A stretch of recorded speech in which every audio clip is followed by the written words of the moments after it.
കോട്ടപ്പാടം ഭീമനാട് വെള്ളിയിലക്കുന്ന് ഭഗവതി ക്ഷേത്രത്തിന് സമീപം യുവാവിനെ മരിച്ച നിലയിൽ കണ്ടെത്തി. ഭീമനാട് പടിഞ്ഞാറേക്കര ശങ്കരനാണ് മരിച്ചത്. സംഭവത്തിൽ ദുരൂഹതയുണ്ടോ എന്ന് അന്വേഷിക്കണമെന്ന് വാർഡംഗം രജനി ഇടമുറ്റത്ത് ആവശ്യപ്പെട്ടു. ഭീമനാട് വെള്ളിയിലക്കുന്ന് ഭഗവതി ക്ഷേത്രത്തിന് സമീപത്തെ ആളൊഴിഞ്ഞ ഭാഗത്ത് പ്രദേശവാസികളാണ് ശങ്കരനെ മരിച്ച നിലയിൽ കണ്ടത്. ഇവർ വാർഡംഗം രജനി ഇടമുറ്റത്തിനെ വിവരമറിയിച്ചു. പോലീസിനെ അറിയിച്ചതിനെ തുടർന്ന് നാട്ടുകൾ പോലീസ് എത്തി മേൽനടപടികൾ സ്വീകരിച്ചു. ബുധനാഴ്ച രാത്രി ഇദ്ദേഹം വീട്ടിലെത്തിയിരുന്നില്ലെന്നാണ് അറിയാൻ കഴിയുന്നത്. ബന്ധുക്കൾ അന്വേഷണം നടത്തുന്നതിനിടെയാണ് മൃതദേഹം കണ്ടത്. മൃതദേഹത്തിനരികെ രക്തം കണ്ടതായി വിവരമുണ്ട്.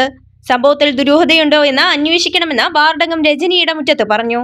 എന്താണ് നമുക്ക് സത്യം പോസ്റ്റ്മോർട്ടം കഴിഞ്ഞിട്ട് വരട്ടെ, എങ്കിലും എന്താണ് എന്ന് നമുക്ക് അവിടെ ബ്ലഡൊക്കെ ഇങ്ങനെ കണ്ടു, അതിൻ്റെ പരിസര പ്രദേശങ്ങളിലൊക്കെ. അപ്പം ഇതിന് ശക്തമായിട്ട് അതിന് തെളിവ് ലഭിക്കണം. നാളെ മുതൽ ഇത് ഉണ്ടാവാതിരിക്കണം. ഇനിയും ഒരു മരണം ഇവിടെ സംഭവിക്കരുത്.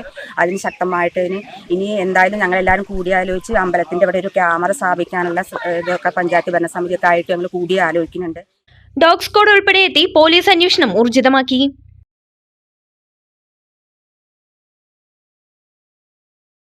അലനല്ലൂരിലെ സേവന രംഗത്ത് 80 വർഷത്തെ പ്രവർത്തന പരിചയമുള്ള പാലക്കാട് ജില്ലയിലെ class 1 super grade bank Alanallur service സഹകരണ ബാങ്ക് എന്നും ജനങ്ങളോടൊപ്പം.